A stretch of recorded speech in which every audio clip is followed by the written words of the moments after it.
नमस्कार साथियों, आ चुका आपका होस्ट एंड दोस्त पवन लेकर के ताज़ा तरीन टॉपिक आपके अपने YouTube channel educational centre Jharkhand पे। ये हमारा यूट्यूब चैनल है एजुकेशनल सेंटर झारखंड। जो भी हमारे चैनल पे नए स्टूडेंट होंगे और जो अभी वीडियो देख रहे होंगे ना, वो सभी अपने साथियों के साथ शेयर कर लेंगे। देख रहे होंगे वो लाइक कर देंगे, सब्सक्राइब कर लेंगे अगर ये चैनल पे नए हो तो।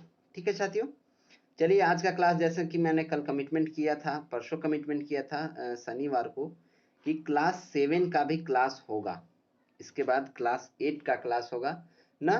तो अभी हम लोग किसका क्लास करेंगे? क्लास 7 का पॉलिटी। सब्जेक्ट कौन सा? पॉलिटी यानी राजनीतिक, पॉलिटिकल साइंस यानी राजनीतिक विज्ञान। ठीक है, ये क्लास 8 वालों का बुक है। क्लास 8 वालों के लिए मैं इंफॉर्मेशन दे दूं कि इसके बाद जो है सो जो भी क्लास 7 वाले भाई बहन जो भी क्लास करेंगे, वो सभी लोगों को, क्लास 8 वाले अपने भैया दीदी को, सब लोगों को बता देना है कि क्लास 8 का भी पॉलिटी स्टार्ट हो चुका है। वो आज से चलेगा, इसके बाद उसी का क्लास है, तो वो जरूर इसको देखें ना। चलिए तो देखते हैं आज का साथियों, आज ये कौन सा क्लास का है? क्लास 7। ध्यान से एकदम देख लेना, कौन सा? क्लास 7 का कौन सा सब्जेक्ट? क्लास 7 का सब्जेक्ट पॉलिटी ये स्टार्ट हुआ है। ठीक है, इंग्लिश हो या हिंदी, इंग्लिश मीडियम में हो या हिंदी मीडियम वाले यानी सीबीएसई या जैक जो भी हो, सभी भी इस क्लास को पढ़ सकते हैं। सभी लोग, सभी स्टूडेंट पढ़ सकते हैं, क्योंकि मैं इंग्लिश हिंदी जहाँ पे दिक्कत हो मैं वो भी बताऊंगा। ऐसे सारा मैं हिंदी में एक्सप्लेन करूंगा ताकि समझने में सभी को आसानी हो। ठीक है साथियों, चलिए तो आज का क्या है मोटिवेशन पहले देख लेते हैं। दिन भर आपको मोटिवेटेड रखने के लिए, सेल्फ मोटिवेटेड रखने के लिए मोटिवेशन मैं लेकर के आता हूँ आप लोगों के लिए। क्या है आज का motivation? Today is your opportunity to build tomorrow you want. यानी आज जो है सो आपके पास अपॉर्चुनिटी है, यानी अवसर है। किसके लिए? इसलिए आज आपके पास अवसर है कि कल आपका कुछ जो आप चाहते हो उसे अच्छा कर पाए, उसे पा पाए, उसे अचीव कर पाए ना। आपके पास आज अपॉर्चुनिटी है, अवसर है, तो उसे छोड़िए मत साथियों। उस अवसर को, जैसे आपके पास आज अपॉर्चुनिटी है ना, क्लास 7 का पॉलिटी पढ़ने का अवसर है, वो भी बिल्कुल फ्री यूट्यूब पे। वो भी एक एक सेंटेंस वाइज, एक एक टॉपिक वाइज मैं बताऊंगा। एक एक लाइन पढ़ करके बताऊंगा, और एक एक लाइन को मैं अच्छे से डीपली एक्सप्लेन करते चलूंगा कि क्या कह रहा है। वो सारा चीज आप लोगों को समझ में आएगा। तो ये अपॉर्चुनिटी जो है सो नहीं छोड़ना है। क्या? Today is your opportunity. आज आपका अवसर है, आज आपके पास अवसर है। किस लिए? तो कल आप बेहतर कर पाओ, इसके लिए ना। तो चलिए साथियों, आप लोग आज का अपॉर्चुनिटी, आज से जो आप लोगों का अवसर जो प्राप्त हुआ है, उसे आप लोग खोए नहीं। सभी लोगों को उनके साथियों, अपने साथियों में, मित्रों में शेयर करें, बताएं कि अपॉर्चुनिटी जो अवसर मिला है पॉलिटी पढ़ने का, उसे ना खोए ना। किस लिए? तो कल का हमारा कल बेहतर हो। ठीक है, चलिए साथियों स्टार्ट करते हैं क्लास 7 का पॉलिटी। मैंने विषय सूची भी आप लोगों के सामने लेकर के आया हूं मैं, क्योंकि आप लोगों को पता हो पहले कि मेरा पॉलिटिकल साइंस यानी पॉलिटी में जो है सो राजनीतिक विज्ञान में कौन कौन से चैप्टर हैं। तो चैप्टर नंबर 1 कौन सा है? लोकतंत्र यानी डेमोक्रेसी ना, लोकतांत्रिक प्रतिनिधित्व के आधार, राज्य सरकार, लोकतंत्र और संचार, लिंग बोध, बाजार, सामाजिक समस्याएं और सड़क सुरक्षा। ये 5 जो है सो आपके पास चैप्टर हैं साथियों। इन पांचों चैप्टर को मैं डीपली कवर करूंगा, एकदम बेसिक से, एकदम नीचे से स्टार्ट करके, जीरो लेवल से स्टार्ट करके आप लोगों को बताऊंगा। तो आप लोग इस मौका को ना छोड़े। ठीक है, चलिए तो स्टार्ट करते हैं। आज का हमारा चैप्टर नंबर 1 लोकतंत्र यानी डेमोक्रेसी। क्या हम लोगों को पढ़ना है? लोकतंत्र, अध्याय नंबर 1 यानी चैप्टर नंबर 1 लोकतंत्र पढ़ना है। जो भी साथी हमारे चैनल पे नए होंगे उनको एक इंफॉर्मेशन मैं और दे दूं कि हमारा यूट्यूब चैनल है, यूट्यूब चैनल तो एजुकेशनल सेंटर झारखंड है ही, लेकिन टेलीग्राम चैनल पे भी मैं ये सारा स्टडी मटेरियल यानी पीडीएफ बना करके ये सब मैं डाल देता हूं। आप लोग लिखने का भी कोशिश ना करें, जिनके पास बुक नहीं हो वो घबराए नहीं। मैं इसी को पीडीएफ बना करके, जो मैं आप के सामने ये सब सारा चीज ले करके आया हूँ, ये सभी जो है सो आपको पीडीएफ बना करके वहां पे मिल जाएगा। क्लास खत्म होने के कुछ देर बाद आपको वहां पे मिल जाएगा ना। तो आप लोग वहां से डाउनलोड कर सकते हैं, फिर वहां से पढ़ सकते हैं। चलिए साथियों तो स्टार्ट करते हैं। पहले तो हम लोग जानते हैं कि मेरा चैप्टर का नाम क्या है, लोकतंत्र। मैंने बताया आप लोगों को कि जो भी आपके पास एक टॉपिक हो, उस टॉपिक को अगर अच्छे से समझना है तो पहले उसे क्या करना है, एकदम छोटे छोटे हिस्सों में उसे तोड़ लेना है। ठीक है। लोकतंत्र, लोकतंत्र का अर्थ क्या होता है ये चीज हम लोग जानते हैं। तो लोकतंत्र का सीधा सीधे अर्थ बोला जाए तो क्या कह सकते हैं हम लोग, जनता का शासन। जनता का शासन ही लोकतंत्र कहलाता है। अगर सिंपल सा भाषा में हम लोग समझे, एकदम सिंपल सा सरल सा भाषा में समझे, तो जनता का शासन ही लोकतंत्र कहलाता है। अब जनता मतलब तो आप लोग जानते ही होंगे कि जनता कौन होती है ना। जनता यानी हम लोग, सभी लोग, पीपल ना, लोग जितने भी हैं समाज में वो सारे क्या है, जनता है, सभी लोग जानते हैं। उसके बाद जो है सो हम लोगों को आगे जानना है कि लोकतंत्र क्या है। लोकतंत्र का अर्थ तो हमने जाना कि क्या है ये लोकतंत्र, सिंपल सा भाषा में जाने। तो अब डीपली आगे जानना है तो हम लोगों को पूरा समझना पड़ेगा। जनता का शासन ही क्या कहलाता है, लोकतंत्र कहलाता है।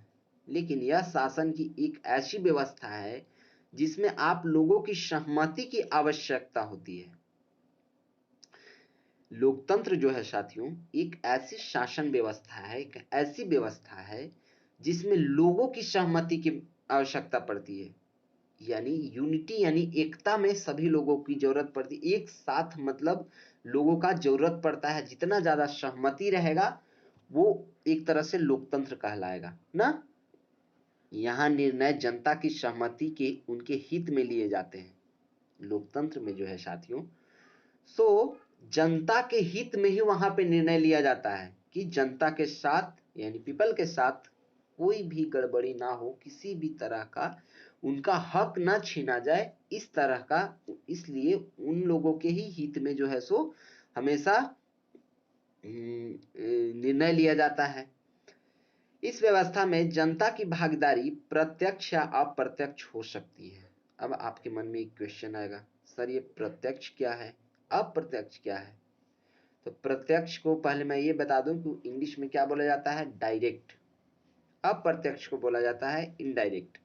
अब जो इंग्लिश मीडियम वाले होंगे या हिंदी मीडियम वाले होंगे, डायरेक्ट और इनडायरेक्ट से तो समझ ही गए होंगे, क्योंकि प्रत्यक्ष और अप्रत्यक्ष जो है सो थोड़ा सा वास्ट लैंग्वेज है, लेकिन डायरेक्ट और इनडायरेक्ट तो समझ ही गए होंगे।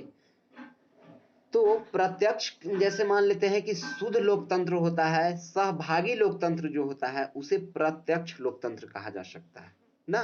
और उसके जस्ट रिवर्स यानी उल्टा जो है सो अप्रत्यक्ष लोकतंत्र कहलाता है। प्रत्यक्ष भागीदारी में शासन से संबंधित सारे निर्णय स्वयं जनता लेती है। ठीक है, ध्यान रखना है कि प्रत्यक्ष लोकतंत्र में जो है साथियों, प्रत्यक्ष भागीदारी में शासन से संबंधित जितने भी निर्णय होते हैं, जितने भी तरह के निर्णय निकाले जाते हैं, वो सभी जो है सो स्वयं जनता ही लेती है उस निर्णय को। उस निर्णय को लेने वाले बाहरी से कोई भी जनप्रतिनिधि नहीं होते हैं। लेकिन अप्रत्यक्ष भागीदारी में जो है सो यह निर्णय जनप्रतिनिधियों के द्वारा लिया जाता है। ध्यान से सुनिएगा, आप लोगों को प्रत्यक्ष भागीदारी और अप्रत्यक्ष भागीदारी में अंतर भी समझ में आएगा और आप उसे अच्छे से अपनी कॉपी में नोट भी कर पाएंगे। प्रत्यक्ष भागीदारी में जो है सो शासन से संबंधित जितने भी निर्णय लिए जाते हैं वो सभी जनता के द्वारा लिया जाता है। किसके द्वारा लिया जाता है, सभी जनता के लोगों के द्वारा उसका निर्णय लिया जाता है। लेकिन अप्रत्यक्ष भागीदारी में सारा निर्णय जनप्रतिनिधियों के द्वारा लिए जाते हैं। अब ये जनप्रतिनिधि कौन है ये भी जानना जरूरी है, चलिए जानते हैं। जनप्रतिनिधि वे लोग होते हैं जिनका चुनाव जनता करती है। समझ में आया, जनप्रतिनिधि वे लोग होते हैं जिनकी चुनाव कौन करती है, जनता करती है, लोग करते हैं। जिनका चयन वो जनप्रतिनिधि कहलाता है। क्या कहलाता है, जनप्रतिनिधि कहलाता है ना। ये जनप्रतिनिधि जनता के प्रति उत्तरदायी होते हैं, यानी जिन्हें हम लोगों ने चुन करके भेजा ना, जिन्हें हम लोगों ने जनप्रतिनिधि बनाया, हम लोगों के द्वारा जो चुन करके गया ना, वो जो है सो हमेशा उत्तरदायी जनता के प्रति ही रहेगा ना। क्योंकि अगर मैंने आपका कोई काम किया है तो आप हम पे मेहरबान रहोगे ना हमेशा कि हाँ भाई आपने हमें इस तरह का इज्जत दिया, इस तरह का सम्मान दिया, तो मैं भी आपके प्रति उत्तरदायी रहूंगा और हूं ना। तो जनप्रतिनिधि जो भी होते हैं वो जनता के द्वारा जो चुन करके चुनाव की करके जो जीतते हैं, जनप्रतिनिधि बनते हैं, वो हमेशा जनता के प्रति उत्तरदायी होते हैं, हमेशा उनका आभारी रहते हैं ना। इन्हें समय समय पर जनता के बीच जाकर अपना विश्वास हासिल करना अनिवार्य होता है। ऐसा तो कोई करता है नहीं ना।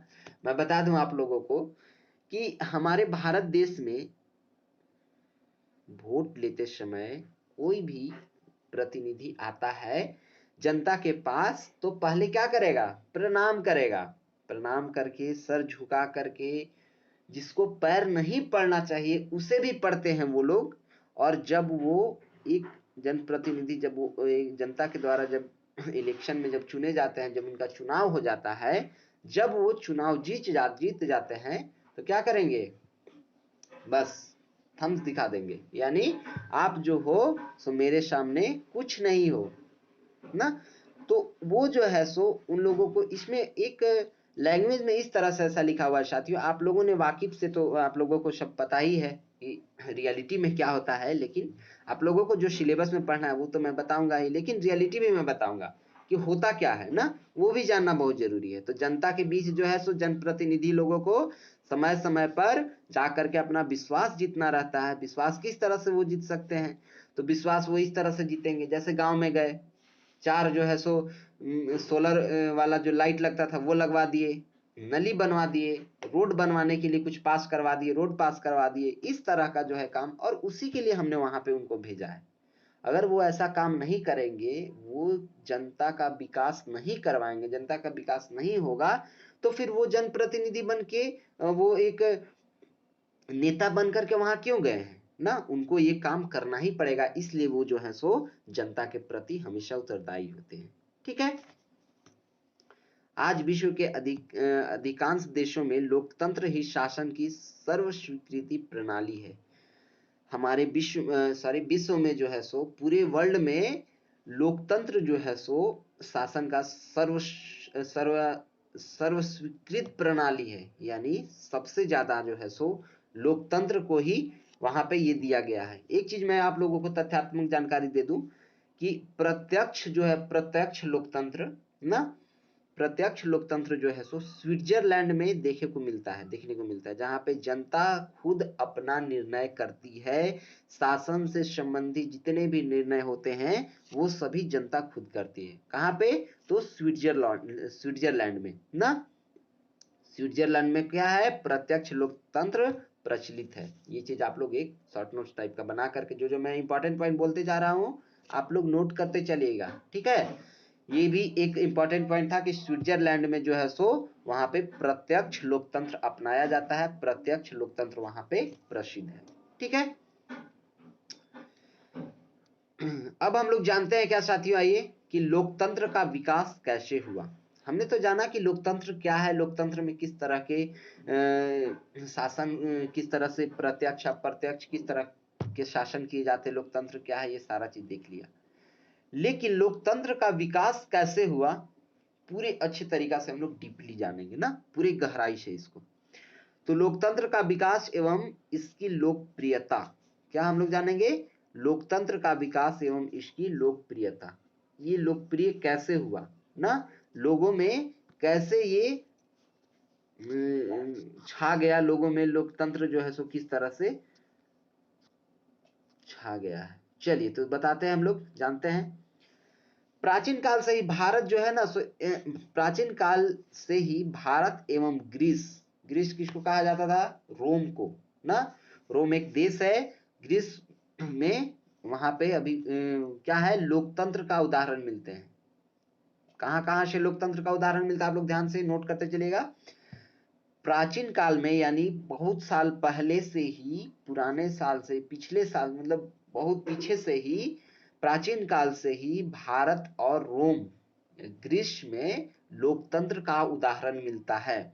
वहां पे लोक, भारत में और ग्रीस में जो है सो पहले से ही लोकतंत्र है। जब से हमारा देश भारत आजाद हुआ है तब से जो है यहाँ पे लोकतंत्र है। रोम के कई विद्वानों ने मानव समानता की वकालत की थी। मानव समानता लोकतंत्रीय व्यवस्था को एक प्रमुख लोकतंत्रीय व्यवस्था का एक प्रमुख गुण है। मानव सभ्यता का जो है सो वकालत रोम की बहुत सारे विद्वानों ने किए थे। मानव सभ्यता, अब हम लोग जानते हैं मानव सभ्यता क्या। सभ्यता यानी मानव को किस तरह से यानी जीने का, रहने का, सभ्यता उसको उसका जो सभ्यता है मैं वो आगे बताऊंगा सारा चीज डीपली, लेकिन मैं अभी इतना बता दूं कि मानव सभ्यता का वकालत जो है यानी मानव सभ्यता को ज्यादा महत्व देने के लिए सबसे ज्यादा वकालत जो है रोम के विद्वानों ने किया था। मानव सभ्यता लोकतंत्रीय व्यवस्था का एक प्रमुख गुण है। क्या है? मानव सभ्यता लोकतंत्रीय व्यवस्था का एक प्रमुख गुण है। इस तरीके से उन्होंने लोकतंत्र का नैतिक आधार निर्मित किया था। अपने हम लोगों ने ये जो क्लास 6 में है वो पिछली कक्षा में आप लोगों ने पढ़ा ही होगा इतिहास की पुस्तक में कि लिच्छवी एवं वजी गणराज्यों की शासन किस तरह से रही, शासन प्रणाली के बारे में आप लोगों ने पढ़ा ही होगा। अगर नहीं पढ़े हो तो क्लास 6 का क्लास चल रहा है अभी, उसमें मैं आप लोगों को बता दूंगा। ठीक है? हिस्ट्री में जब स्टार्ट करेंगे तो बता दूंगा। अभी हम लोग क्या पढ़ रहे हैं? पॉलिटी, ये ध्यान रखना है। ठीक है? उनकी शासन प्रणाली गणतंत्रीय थी। क्या थी उनकी शासन प्रणाली? क्या थी? गणतंत्रीय थी ना।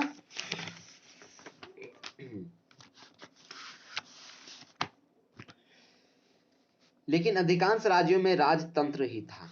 कहां पे? मैंने बताया ना कहां पे?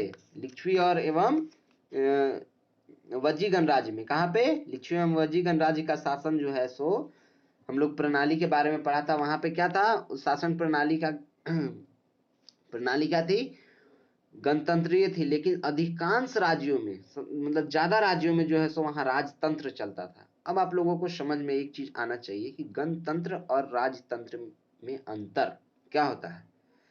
गणतंत्र यानी जनता के द्वारा ही चुना हुआ जो शासक रहेगा, यानी लोकतंत्र जिसे कहा जा सकता है, कि वहां पे सभी लोगों को एक आजादी रहेगी। और राजतंत्र में जो है सो राजा जो बात बोलेगा वो ही आपको करना पड़ेगा। गणतंत्र में जो है सो आप जो जिसको प्रतिनिधि, जो आपका जनप्रतिनिधि बना करके आप जो भेजे हैं वहां पे, जो आपका नेता है उसके खिलाफ आप आवाज भी उठा सकते हैं। लेकिन राजतंत्र में ऐसा कुछ नहीं होता है। राजतंत्र में जो राजा बोल दिया वही आपको करना पड़ेगा। ठीक है? कालांतर में विश्व में राजतंत्र एवं एक तंत्र की शासन प्रणाली स्थापित हुई। कालांतर में जो है साथियों विश्व में राजतंत्र और एक तंत्र की शासन प्रणाली जो है सो वहां पे स्थापित हुई थी। जैसा कि आप जानते हैं कि राजतंत्र में शासन की बागडोर राजा के हाथ में होती है। मैंने भी बताया ना कि राजतंत्र में पूरा शासन का बागडोर यानी पूरे शासन को अपने कब्जे में रखना किसके हाथ में होती है? राजा के हाथ में होती है ना। उसका ही निर्णय जो है सो यानी राजा के निर्णय ही एकदम अंतिम निर्णय होता है। यानी राजा जो बोल दिया वो आपको करना ही करना है।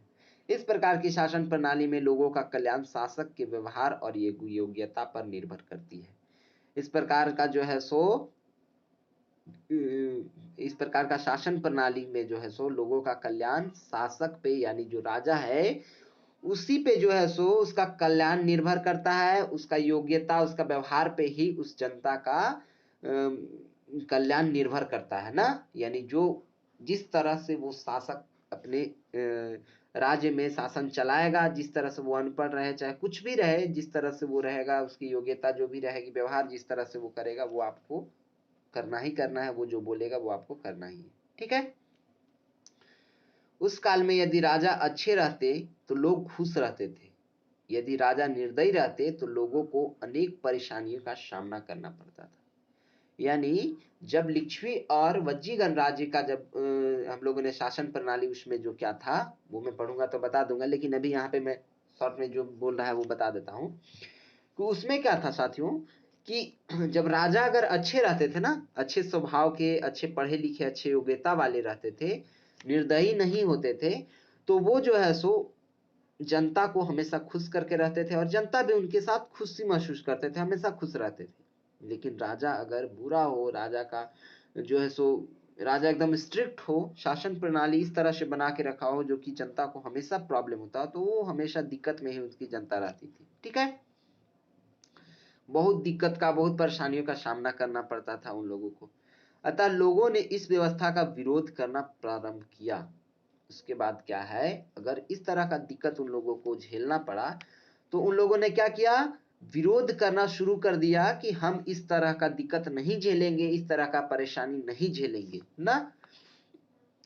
फ्रांस, रूस जैसे कई देशों में राजतंत्र का विरोध हुआ। उस समय फ्रांस में भी, रूस में भी, सभी जगह जो है सो ये राजतंत्र का बहुत ज्यादा विरोध हुआ एवं इसके स्थान पर प्रजातंत्र को अपनाया जाने लगा। जब उनका विरोध हुआ, राजतंत्र का जब विरोध हुआ, तो वहां पे जो है सो प्रजातंत्र अपनाने जाने लगा, यानी वहां पे लोकतंत्र अपनाया गया और वहां पे लोगों के द्वारा जो चुना हुआ एक शासक रहता उसको एकदम लोगों पे, मैंने बताया ना कि अपना जो है सो हमेशा बनाए रखना रहता था, कि आभारी प्रकट रहना रहता था, आभार प्रकट रहना रहता था कि मैं जो हूं सो आपने मुझे चुन करके भेजा है, तो मैं जो हूं सो आपके प्रति हमेशा आभारी हूं, आभारी रहूंगा और हमेशा आपकी विश्वासों को जीतता रहूंगा।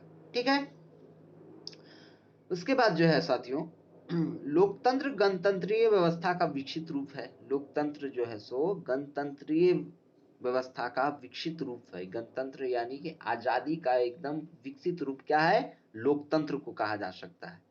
यह शासन की अन्य प्रणालियों में सबसे लोकप्रिय एवं स्वीकृत प्रणाली है। शासन का अन्य प्रणाली जैसे राजतंत्र हो गया और बहुत सारे जितने भी शासन किए जाते हैं उस तरह के, उन सभी में से लोकतंत्र जो है सो सबसे स्वीकृत प्रणाली माना जाता है, सबसे शुद्ध, एक तरह से कहा जाए तो सबसे अच्छा प्रणाली माना जाता है ना, लोकप्रिय प्रणाली माना जाता है। इसको बहुत लोग, हमें सभी लोग पसंद करते हैं। इस प्रणाली में प्रत्येक लोगों को आगे बढ़ने का समान अवसर होता है, जनता की इच्छाओं को सर्वोच्च प्राथमिकता दी जाती है एवं उसके अधिकारों की सुरक्षा की जिम्मेवारी उसके द्वारा चुनी गई सरकार की होती है। इस प्रणाली में जो है साथियों, इच्छाओं को सर्वोच्च प्राथमिकता दी जाती है, यानी यहाँ पे आप आजाद हैं, आपका जो इच्छा करे आपको खा सकते हैं, रह सकते हैं, उस तरह से पढ़ सकते हैं, पहन सकते हैं, घूम पे। क्या था साथियों, वहां पे जो है सो हमेशा जो है सो प्राथमिकता, हमेशा सर्वोच्च प्राथमिकता दिया जाता था इच्छाओं की। हमेशा जिस तरह का इच्छा रहता था, खाने पीने की जो भी इच्छा रहती थी, उन सभी को सर्वोच्च प्राथमिकता दिया जाता था। किसमें, लोकतंत्र में ना। ये बहुत ही अच्छा एक लोकप्रिय प्रणाली था। कौन सा, लोकतंत्र। इसको जो है सो हमेशा सभी लोग मानते थे, इसी में हमेशा रहना चाहते थे एवं उसके अधिकारों की सुरक्षा की जिम्मेवारी उसके द्वारा चुनी गई सरकार की होती थी। जनता में जो है सो, जनता जिसको चुन करके जो सरकार को चुनती थी, जिस प्रतिनिधि को, जिस जनप्रतिनिधि जिसको बनाते थे, जो सरकार चुनी जाती थी, उसकी हमेशा ये जिम्मेदारी होती थी कि जनता द्वारा चुनी गई जो सरकार है उसकी हमेशा ये जिम्मेवारी होती थी कि उसकी हमारी जनता को वो जो है सो हमेशा सुरक्षा दे ना। किसकी, एक सेकेंड, आप लोगों को थोड़ा सा कंफ्यूज, एक बार फिर से मैं बता देता हूँ। बात ऐसा है ना कि जिसको भी जनता ने चुन करके सरकार बनाया, जिसे भी सरकार, जो जनता के द्वारा चुनी गई जो सरकार बनी, उस सरकार की हमेशा ये जिम्मेदारी होती थी, जिम्मेवारी होती थी साथियों, कि हमेशा हमारी जो जनता है उसको सुरक्षा देना है। यानी हमेशा उसे जो भी जरूरत हो, जिस अधिकार की सुरक्षा हो, उसकी सुरक्षा हमें हमेशा देना है, हमेशा करना है। ठीक है। लोकतंत्र में लोगों को वाक एवं अभिव्यक्ति की स्वतंत्रता रहती है। वे स्वतंत्र, वे सरकार से प्रश्न पूछ सकते हैं, आलोचना या सकारात्मक विरोध भी कर सकते हैं। सरकार की लोकमत के अनुसार कार्य करती है। सरकार भी लोकमत के अनुसार कार्य करती है। कहने का अर्थ यह है, मैंने बताया ना अभी, कि आपके द्वारा जो चुनी हुई सरकार है, आप जिस लोकतंत्र में हैं उसमें आप उससे क्वेश्चन भी पूछ सकते हैं, प्रश्न भी पूछ सकते हैं, कोई भी दिक्कत हो तो उसकी जो है सो उसे, उसका विरोध भी कर सकते हैं। अगर वो कुछ गड़बड़ी कर रहा हो तो उससे कुछ प्रश्न भी पूछ सकते हैं कि आप, इसने ये वादा किया था, आपने ये काम क्यों नहीं किया। ये सारा जो है सो आलोचनात्मक भी, उसका आलोचना भी कर सकते हैं, सकारात्मक विरोध भी कर सकते हैं। ये सभी जो है सो आप लोकतंत्र में रह करके कर सकते हैं। और सरकार भी जो है सो एक लोकमत हो करके, लोकमत हो करके वो जो है सो उसके अनुसार कार्य भी करती है। ठीक है। तो जनता द्वारा जो क्वेश्चन किया गया, वो पूछा गया, वो सभी जो चीज जो है जो सरकार को जवाब देना पड़ता है, वो करती भी है। ठीक है साथियों, तो आज जो है सो हम लोगों ने क्या पढ़ लिया, लोकतंत्र क्या है और लोकतंत्र का विकास किस तरह से हुआ, ये चीज हम लोगों ने देख लिया। ठीक है, अब हम लोग आज यहीं तक रखेंगे, क्योंकि आज स्टार्टिंग है, शुरू दिन है, फर्स्ट डे है। देन हम लोग इसमें ज्यादा लोड ना लेना। जैसे मैंने बताया ना कि सुबह मोटिवेशन मैंने बताया था उसमें कि अगर आपका 4 रोटी खाने का आप सक्षम है 4 रोटी खाने को, और अगर आप 10 रोटी खा लेते हैं तो आपको जो है सो लूज मोशन हो सकता है, आपको बाथरूम बार बार जाना पड़ सकता है। इससे बेहतर है आप जितने के लिए सक्षम है उतने ही काम कीजिए। जैसे मैं अभी तो बता दूंगा, आगे पढ़ा दूंगा, लेकिन ये जो है सो ओवरलोड हो जाएगा, फिर दिक्कत हो जाएगा। इसलिए थोड़ा थोड़ा जानते हैं, और थोड़ा थोड़ा में थोड़ा ही जानिए, लेकिन इतने अच्छे बेहतर तरीका से समझिए कि आपको किसी को बताने में दिक्कत ना हो। पढ़िए इस तरह से जिसे किसी और को पढ़ा सके। ठीक है, तो लोकतंत्र में सरकार का चयन किस तरह से होता है ये मैं कल आप लोगों को बताऊंगा, कल इसके आगे मैं पढ़ाऊंगा। यहाँ तक मैंने आप लोगों को बता दिया कि लोकतंत्र क्या है और लोकतंत्र का जो है सो विकास किस तरह से हुआ, इसकी लोकप्रियता किस तरह से बढ़ी। ठीक है साथियों, तो अध्याय नंबर 1 जो है उसमें हमने 2 टॉपिक क्लियर किया। कल मिलेंगे फिर आप लोगों के साथ, लोकतंत्र में सरकार का चयन किस तरह से होता है वो चीज मैं बताऊंगा आप लोगों को। जाते जाते मैं एक चीज और याद दिला दूं कि क्लास 8 का जो है सो पॉलिटी अभी क्लास होगा। आप लोग जो है, आपके जो भी बड़े भैया लोग होंगे, बड़े दीदी लोग होंगे, वो सभी को आप लोग सजेस्ट कर देंगे, बता देंगे कि पॉलिटी का क्लास स्टार्ट हो चुका है, सभी लोग क्लास कर लें ऑनलाइन आकर के। कहाँ पे, एजुकेशनल सेंटर झारखंड पे हमारा यूट्यूब चैनल है। जो भी इस पे नए होंगे वो सब्सक्राइब कर लेंगे, अपने साथियों में शेयर कर देंगे और चैनल को लाइक कर, वीडियो को लाइक कर देंगे। ठीक है, मिलते हैं फिर नेक्स्ट क्लास में साथियों। तब तक के लिए बड़ों को सम्मान, छोटों को प्यार, और अपना व्यक्तित्व इस प्रकार विकसित करना है कि महिलाएं आप लोग के साथ सुरक्षित महसूस करें। तब तक के लिए बाय बाय, टेक केयर, जय हिंद।